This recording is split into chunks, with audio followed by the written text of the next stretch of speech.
Hey guys, welcome to government jobs Gyan YouTube channel. Guys, आज की इस वीडियो में हम बात करेंगे एनएचपीसी लिमिटेड के new recruitment notification online form apply process के बारे में। जी हाँ दोस्तों, एनएचपीसी लिमिटेड ने नॉन एग्जीक्यूटिव पोस्ट के 248 खाली पदों को भरने के लिए नोटिफिकेशन रिलीज कर दिया है। कैसे आप इस भर्ती में पार्टिसिपेट करने के लिए अपने फॉर्म अप्लाई कर सकते हो बिना कोई मिस्टेक किए हुए, इसकी पूरी जानकारी हम आपको स्टेप बाय स्टेप रजिस्ट्रेशन से लेकर पेमेंट तक इस वीडियो में देंगे। बस आपको इस वीडियो को स्किप के बिना शुरू से लेकर एंड तक देखना है। उसके बाद वीडियो पसंद आए तो इसे लाइक और शेयर कर दें। चैनल पर नए हो तो इसे सब्सक्राइब कर लें। साथ ही साथ आपको फॉर्म अप्लाई करते हुए जो जो भी प्रॉब्लम फेस हो रही है उन सभी का हल आपको इस वीडियो में मिल जाएगा। तो बिना कोई वक्त गंवाए चलिए शुरू करते हैं। आपको इस वीडियो के डिस्क्रिप्शन बॉक्स में हमारी वेबसाइट IND-sarkari-naukri.in के इस पेज का लिंक मिल जाएगा। यहाँ पर आपको इस भर्ती के रिगार्डिंग सभी डिटेल्स प्रोवाइड कर दी गई है। एनएचपीसी लिमिटेड ने यहाँ पर नॉन एग्जीक्यूटिव के 248 खाली पदों को भरने के लिए नोटिफिकेशन रिलीज कर दिया है। नॉन एग्जीक्यूटिव पोस्ट के लिए यहाँ पर पोस्ट है assistant Rajbhasha officer, junior engineer civil, junior engineer electrical, junior engineer mechanical, junior engineer E&C, senior accountant, supervisor IT और हिंदी ट्रांसलेटर। यहाँ पर आप 2 सितंबर 2025 से 1 अक्टूबर 2025 तक अपने फॉर्म अप्लाई कर सकते हो। इंजीनियरिंग डिप्लोमा धारक कैंडिडेट, CA, BCA, BSc या PG डिग्री धारक कैंडिडेट एलिजिबल हैं, अप्लाई कर सकते हैं। 18 से 30 साल आपकी आयु सीमा रखी गई है। अनरिजर्व OBC EWS कैंडिडेट के लिए 708 रुपये एप्लीकेशन फीस है। SC ST के लिए कोई फीस नहीं है। यहाँ पर आप ऑल इंडिया से ऑनलाइन मोड में अप्लाई कर सकते हो। उसके लिए आपको इस पेज को नीचे स्क्रॉल डाउन करते हुए इंपॉर्टेंट लिंक सेक्शन में आना है। ऑफिशियल नोटिफिकेशन PDF लिंक पर क्लिक करके इस भर्ती के नोटिफिकेशन को ओपन कर लेना है और इसमें से आपको पूरी डिटेल रीड कर लेनी है। यहाँ पर आपको सभी डिटेल्स प्रोवाइड कर दी गई है, जैसे कि क्या पोस्ट का नाम है, कितने उसके लिए नंबर ऑफ वैकेंसीज है, क्या उसका एलिजिबिलिटी क्राइटेरिया होना चाहिए, कैसे आप अप्लाई कर सकते हो और कब से कब तक आप अप्लाई कर सकते हो। पूरी जानकारी आपको इस नोटिफिकेशन में दे दी गई है। आप सभी डिटेल्स यहाँ से रीड करें, उसके बाद अपने फॉर्म अप्लाई कर लें। फॉर्म अप्लाई करने के लिए भी आपको हमारी वेबसाइट के इसी पेज पर ही अप्लाई ऑनलाइन का लिंक दिया गया है। जैसे ही आप इस लिंक पर क्लिक करेंगे तो आपके सामने एनएचपीसी का ये पोर्टल ओपन होगा। गाइस, यहाँ पर अगर आपने पहले से रजिस्ट्रेशन कर रखा है तो आपको यहाँ पर लॉगिन का लिंक दिया गया है। आप इस पर क्लिक करें, अपनी डिटेल्स प्रोवाइड करते हुए आप लॉगिन कर लें और अपना फॉर्म अप्लाई कर लें। यहाँ पर आपको अपनी यूजर ID एंटर करनी है, पासवर्ड एंटर करना है, ये कैप्चा कोड यहाँ पर एंटर करना है और उसके बाद आपको लॉगिन की स्टेप पर क्लिक करते हुए अपने डैशबोर्ड में लॉगिन करके अपना फॉर्म फिल कर लेना है। और अगर आप इस भर्ती के लिए फर्स्ट टाइम अप्लाई करने जा रहे हो तो सबसे पहले यहाँ पर आपको अपना रजिस्ट्रेशन करना होगा। उसके लिए आपको यहाँ पर रजिस्टर का लिंक दिया गया है, आप इस पर क्लिक करें, आपके सामने यहाँ पर रजिस्ट्रेशन का फॉर्म ओपन हो जाएगा। इसमें आपको अपनी बेसिक डिटेल्स प्रोवाइड करते हुए अपना रजिस्ट्रेशन करना होगा। सबसे पहले यहाँ पर आपको पोस्ट का नाम सिलेक्ट करना है, आप जिस भी पोस्ट के लिए अप्लाई करना चाहते हैं। फिर यहाँ पर आपको अपना फुल नेम एंटर करना है। उसके बाद गाइज आपको यहाँ पर अपना मोबाइल नंबर एंटर करना है, उसे एक बार फिर से एंटर करके कंफर्म कर लेना है। कोई अल्टरनेट मोबाइल नंबर है तो वो आप एंटर कर दे। अपना ईमेल एड्रेस यहाँ पर आप एंटर करें, उसे एक बार फिर से एंटर करके कंफर्म कर ले और उसके बाद फिर यहाँ पर आप जनरेट OTP के इस ऑप्शन पर क्लिक करें। फिर आपके सामने ये कैप्चा ऑथेंटिकेशन पॉपअप शो होगा। यहाँ पर आपको ये कैप्चा कोड इस बॉक्स में एंटर करना है और उसके बाद आपको सबमिट के इस ऑप्शन पर क्लिक कर देना है। फिर यहाँ पर आपके रजिस्टर्ड मोबाइल नंबर और ईमेल ID पर एक OTP आया होगा, वो OTP आपको यहाँ पर एंटर करना है और उसके बाद आपको वैलिडेट OTP के ऑप्शन पर क्लिक करके अपना मोबाइल नंबर और ईमेल ID वेरीफाई कर लेने हैं। उसके बाद यहाँ पर आपको डिक्लेरेशन सेक्शन में आना है, आई एग्री के चेकबॉक्स को ओके करना है, ये कैप्चा कोड आपको यहाँ पर एंटर करना है और उसके बाद गाइस आपको रीवेरीफाई के इस ऑप्शन पर क्लिक कर देना है। फिर यहाँ पर आपने अब तक जो डिटेल प्रोवाइड कराई है उसका प्रीव्यू आपको शो कर दिया गया है। आपको इनके सामने इन सभी चेकबॉक्सेस को ओके करना है डिटेल को चेकआउट करते हुए और फिर आपको गाइस यहाँ पर सबमिट के इस ऑप्शन पर क्लिक कर देना है। इस तरह से यहाँ पर आपका रजिस्ट्रेशन सक्सेसफुली कंप्लीट हो चुका है। आपके रजिस्टर्ड मोबाइल नंबर और ईमेल ID पर एक यूजर ID और पासवर्ड सबमिट कर दिए गए हैं। आपको उन्हें केयरफुली नोट डाउन करके रख लेना है फ्यूचर यूज के लिए। और अब आपको अपना फॉर्म अप्लाई करने के लिए गो टू एप्लीकेशन की स्टेप पर क्लिक करना है। तो इस तरह से यहाँ पर आपका एप्लीकेशन फॉर्म स्टार्ट हो चुका है। यहाँ पर आपको कुछ चीज़ें आपकी ऑटोमेटिकली फिर मिल जाएगी जो आपने रजिस्ट्रेशन टाइम पे प्रोवाइड कराई थी। अब गाइस यहाँ पर आपको अपना जेंडर सेलेक्ट करना है, उसके बाद आपको अपनी डेट ऑफ बर्थ सेलेक्ट कर लेनी है, अपनी नेशनलिटी आपको सेलेक्ट कर लेनी है।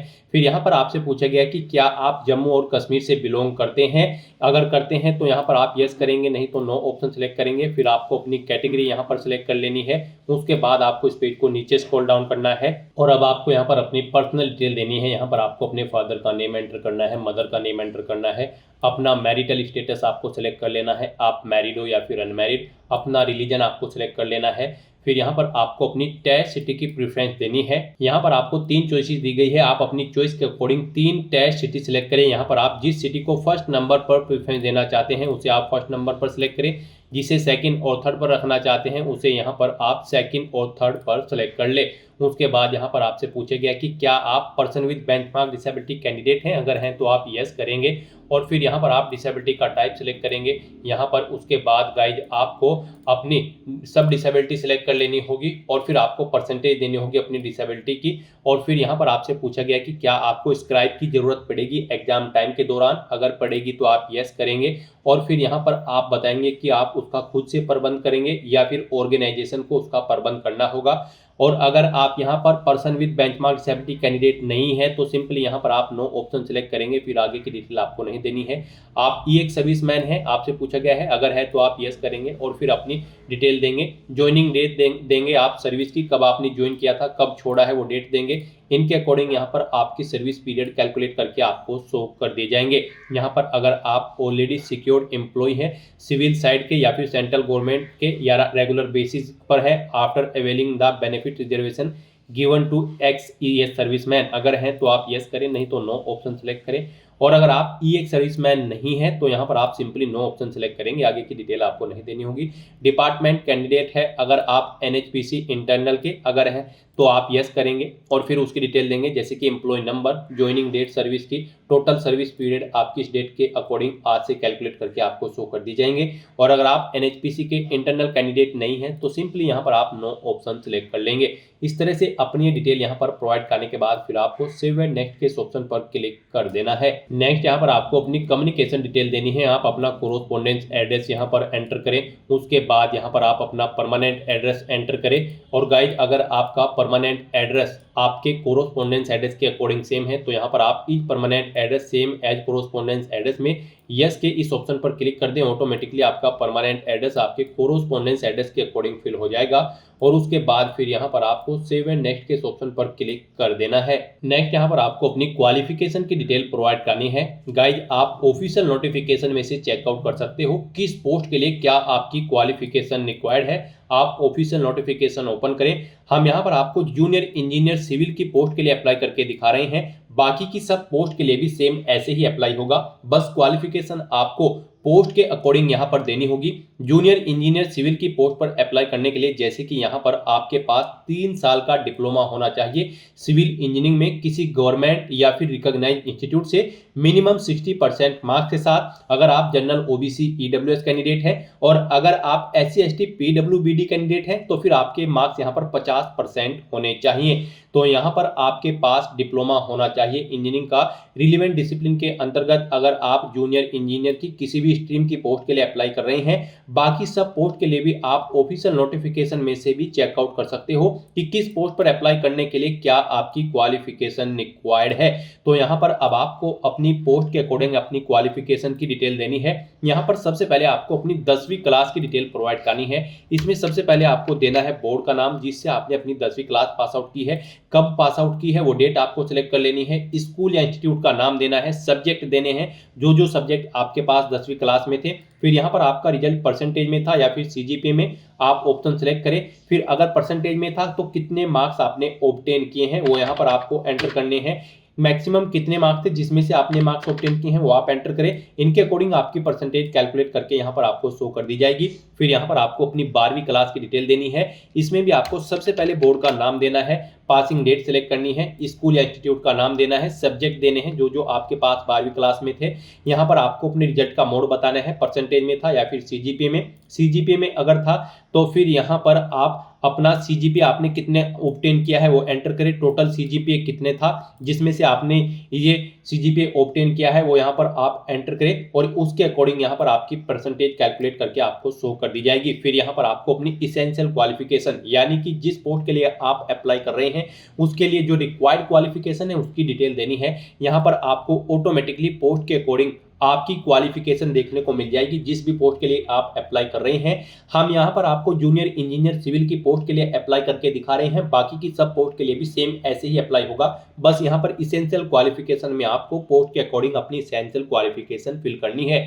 तो यहाँ पर आपको आपकी पोस्ट के अकॉर्डिंग आपकी इसेंशियल क्वालिफिकेशन देखने को मिल जाएगी। आपके पास यहाँ पर फुल टाइम रेगुलर डिप्लोमा होना चाहिए जूनियर इंजीनियर सिविल की पोस्ट पर अप्लाई करने के लिए। फिर यहाँ पर आपको इंस्टीट्यूट या यूनिवर्सिटी का नाम देना है जिससे आपने ये डिप्लोमा कंप्लीट किया है।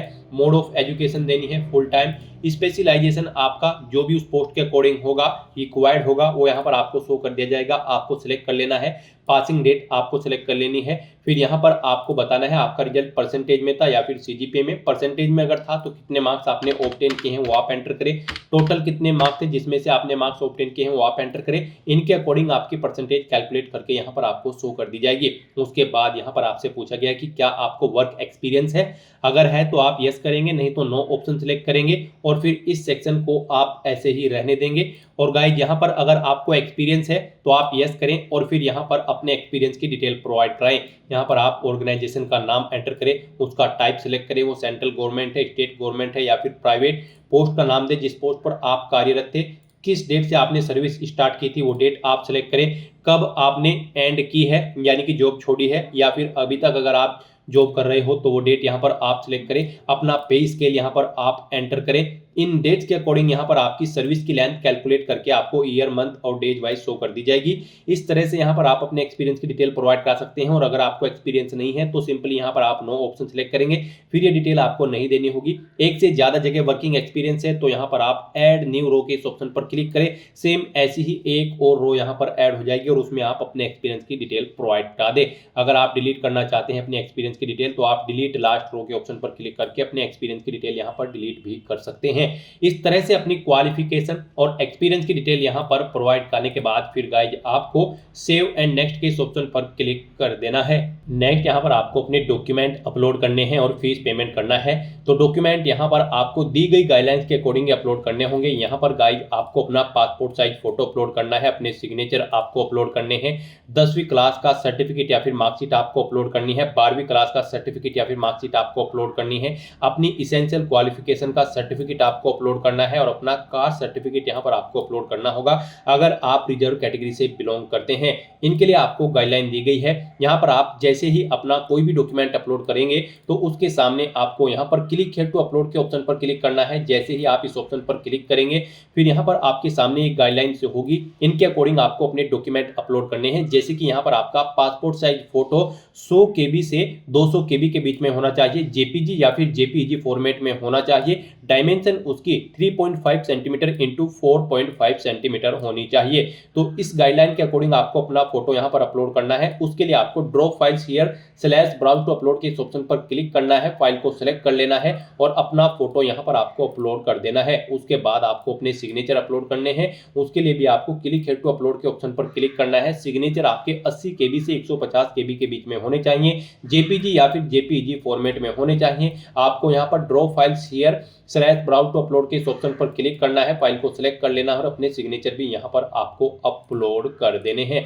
उसके बाद आपको अपने 10वीं क्लास का सर्टिफिकेट, 12वीं क्लास का सर्टिफिकेट, इसेंशियल क्वालिफिकेशन का सर्टिफिकेट और कास्ट सर्टिफिकेट अपलोड करने हैं। इनके लिए भी आपको क्लिक हियर टू अपलोड के ऑप्शन पर क्लिक करना है। आपके ये डॉक्यूमेंट यहां पर 50 KB से 1 MB के बीच में होने चाहिए, जेपीजी, जेपीजी या फिर PDF फॉर्मेट में आपके ये बाकी के चारों डॉक्यूमेंट होने चाहिए। तो इन्हें अपलोड करने के लिए भी आपको drop files here /browse to upload के ऑप्शन पर पर क्लिक करना है, फाइल को सिलेक्ट कर लेना है और वन बाय वन करके आपको अपने इन सभी डॉक्यूमेंट्स को यहाँ पर अपलोड कर देना है। उसके बाद आपको व्यू के लिंक पर क्लिक करके अपने डॉक्यूमेंट्स को व्यू कर लेना है। और गाइस यहाँ पर अगर आपके किसी डॉक्यूमेंट का साइज दी गई गाइडलाइंस के अकॉर्डिंग नहीं है तो आप उसे दी गई गाइडलाइंस के अकॉर्डिंग सेट कर सकते हो। आपको करना क्या है, आपको गूगल पर जाना है, इमेज रिसाइजर टाइप करना है, मल्टीपल ऑनलाइन वेबसाइट ओपन होगी, वहां पर आप किसी भी वेबसाइट को ओपन करें, जिस डॉक्यूमेंट का साइज आप दी गई गाइडलाइंस के अकॉर्डिंग सेट करना चाहते हैं उसे वहां पर आप अपलोड करें, उसका साइज सेट करें दी गई गाइडलाइंस के अकॉर्डिंग और फिर वहां से उसे डाउनलोड करके यहाँ पर आप अपलोड कर दे। ये कोई रॉकेट साइंस नहीं है। इस तरह से यहाँ पर आपको अपने डॉक्यूमेंट अपलोड कर देने हैं। फिर आपको इस पेज को नीचे स्क्रॉल डाउन करना है।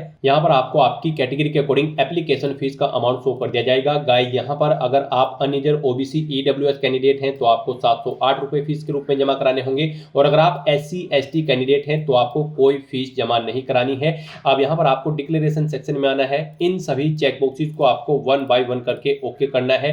उसके बाद आपको ये कैप्चा कोड यहाँ पर एंटर करना है और फिर गाइस आपको यहाँ पर प्रीव्यू के ऑप्शन पर क्लिक करके अपने एप्लीकेशन फॉर्म का प्रीव्यू चेकआउट कर लेना है। कहीं पर कोई मिस्टेक है तो आप बैक बटन पर क्लिक करके एडिट कर सकते हैं, नहीं तो यहाँ पर बस अब आपको सबमिट के ऑप्शन पर क्लिक कर देना है। इस तरह से यहाँ पर आपका एप्लीकेशन फॉर्म सक्सेसफुली सबमिट हो जाएगा। अगर आप एससी एसटी कैटेगरी कैंडिडेट हैं और अगर आप अनरिजर्व ओबीसी या फिर ईडब्ल्यूएस कैटेगरी कैंडिडेट हैं तो पहले आपको 708 रुपए फीस के रूप में जमा कराने होंगे, जो कि आप debit card, credit card, net banking या फिर यूपीआई के माध्यम से जमा करा सकते हो। उसके बाद आपका फॉर्म सबमिट हो जाएगा। और अगर आप एससी एसटी कैटेगरी कैंडिडेट हैं तो आपका फॉर्म सबमिट हो चुका है। अब यहाँ पर बस आपको गाइड प्रिंट के ऑप्शन पर क्लिक करके अपने एप्लीकेशन फॉर्म का एक हार्ड कॉपी प्रिंट आउट ले लेना है फ्यूचर यूज के लिए, फ्यूचर रेफरेंस के लिए। तो दोस्तों ऐसे आप NHPC limited non executive post के 248 खाली पदों को भरने के लिए अपने फॉर्म अप्लाई कर सकते हो बिना कोई मिस्टेक के हुए। आज की इस वीडियो में बस इतना ही। आई होप ये वीडियो आपको पसंद आई होगी। अगर पसंद आई हो तो इसे लाइक और शेयर करें, चैनल पर नए हो तो इसे सब्सक्राइब कर लें। Thanks for watching.